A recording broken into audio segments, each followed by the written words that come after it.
মহিলা মুখ্যমন্ত্রী হয়ে, একজন বাঙালি হয়ে আজকে প্রধানমন্ত্রীকে গালি দিচ্ছেন অশ্রাব্য ভাষায়। এটা খুব দুঃখজনক।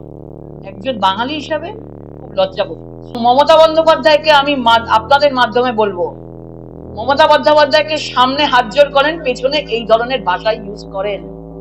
এবং ওনার পার্টিতে যেসব মহিলা রয়েছেন, যারা সদস্য থেকে শুরু করে আশেপাশে ঘুরে বেড়ান, তাদের সামনে যাই বলুক না কেন, তাদেরকে এইটাই ভাবেন, এদের জবাবটা এই মহিলারা একসঙ্গে ওনাকে জবাবটা দিক। যে সন্দেশখালীর ঘটনা ঘটলো, প্রধানমন্ত্রী আজকে ওখান থেকে এসে সন্দেশখালীর মহিলাদের পাশে দাঁড়ালো, আর ইনি একজন মহিলা হয়ে তিনি সন্দেশখালী একবারও গেলেনও না এবং সন্দেশখালীর মহিলাদের পাশে দাঁড়ালেন না। আমাদের প্রশ্ন, উনি সব জায়গায় যেতে পারছেন, সন্দেশখালীটা কেন উনি গেলেন না? কিসের এত জ্বালা? কিসের এত জ্বালা থেকে উনি সন্দেশখালী মহিলাদের পাশে গিয়ে দাঁড়ালেন না? কনফারেন্সটা আমাদের একটা বিরাট বড় ইস্যু, ন্যাশনাল ইস্যু, যে আজকে আমাদের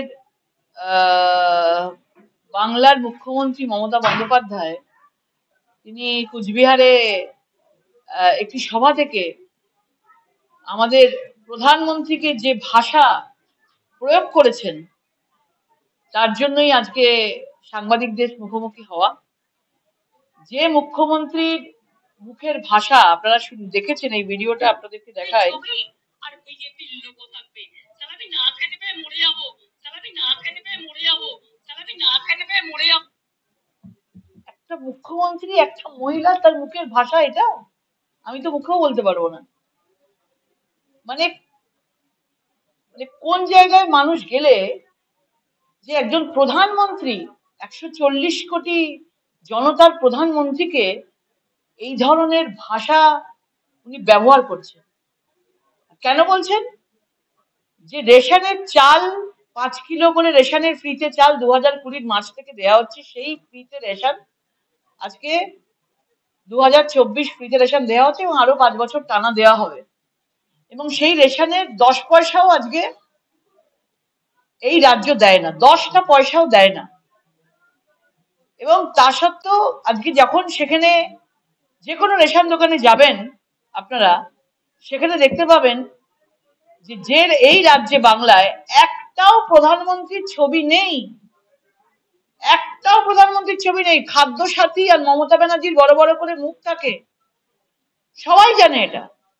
এবং মানুষকে উনি বোকা ভাবেন, কনফিউজ করে রাখেন যে খাদ্য সাথী বলে আমি তোমাদেরকে রেশন দিই। অ্যাকচুয়ালি রেশন দেয় নরেন্দ্র মোদী সরকার, তার কোনো ছবিও থাকে না। তিনি আজকে মিথ্যা কথা বলছেন, রেশন দিচ্ছেন বলে আপনার মুখটা সেই তার ছবি ইউজ করবেন। আর যদি করেও থাকেন, যদি করেনও, তাতে ওনার কি জ্বালা? তার জন্য এই ভাষা প্রয়োগ। আগের বার বলেছিলেন গলায় দড়ি দিয়ে কোমরে দড়ি বেঁধে ঘোরাবো, কাঁকড়ের রসগোল্লা খাওয়াবো, হদল কুতকুত বলা, এই ধরনের ভাষা বলা। আজকে উনি এই ধরনের ভাষা প্রয়োগ করছেন একজন মহিলা হয়ে। তাহলে উনি যদি এরকম ভাবে কথা বলেন, তাহলে তার নিচের আশেপাশে সাঙ্গপাঙ্গ নিচে যারা রয়েছে তাদের আর অসুবিধা কি আছে? তাহলে তো ওদের পিএইচডি। ইনি যদি এরকম থাকেন, তাহলে তো এরা পিএইচডি করে ফেলেছে এইসব ল্যাঙ্গুয়েজের উপর। ধিক্কার জানাই আমরা ভারতীয় জনতা পার্টি থেকে, বিশেষ করে আমরা মহিলারা ধিক্কার জানাই। আমাদের লজ্জা লাগে যে আমাদের একটা বাঙালিদের একটা আলাদা গর্ব আছে, আমাদের ভাষা আমাদের কাছে একটা গর্ব, বাংলা ভাষা। কিন্তু সেই বাংলা ভাষার কদর্য শব্দকে ইউজ করে আমরা নিজেদেরকে কোথায় নামিয়ে নিয়ে যাচ্ছি। আজকে মমতা ব্যানার্জি তিনিও পশ্চিমবাংলার, আজকে বাংলায় যারা মেয়েরা রয়েছে আমরা সবাই পশ্চিমবাংলার। তাহলে পশ্চিমবাংলার মান সম্মানটা কোন জায়গায় চলে যাচ্ছে, যেখানে একজন মহিলা গালি দিচ্ছেন প্রধানমন্ত্রীকে অশ্রাব্য ভাষায় সবার মধ্যে দাঁড়িয়ে। এর জবাব আজকে মহিলা মুখ্যমন্ত্রীকে বাংলার মহিলারাই দেবে এবং সারা দেশ দেখছে। কারণ এটা প্রধানমন্ত্রীকে উদ্দেশ্য করে বলা হচ্ছে, যাকে খুশি তাকে না। আর যখন কেউ এই ধরনের ভাষা পরক্ষণেই বলছেন যে আমার এই ভাষা এরকম ভাবে কারোর সাথে বলা উচিত না, উনি বলে ফেলে, মানে বন্দুকের গুলি ছেড়ে দেওয়ার পর উনি বলছেন এরকম বলা উচিত না, আমি এটা সমর্থন করি না। আর কি হচ্ছে? জুতো মেরে গরু দাম হচ্ছে এটা মমতা বন্দ্যোপাধ্যায়ের, যে বলবো তারপরে বলবো, এটা বলা উচিত না। উনি কাকে বোকা ভেবেছেন? বাংলার মানুষকে এত অশিক্ষিত ভাবছেন, এত বোকা ভাবছেন, বাঙালিদের এত বোকা ভাবছেন?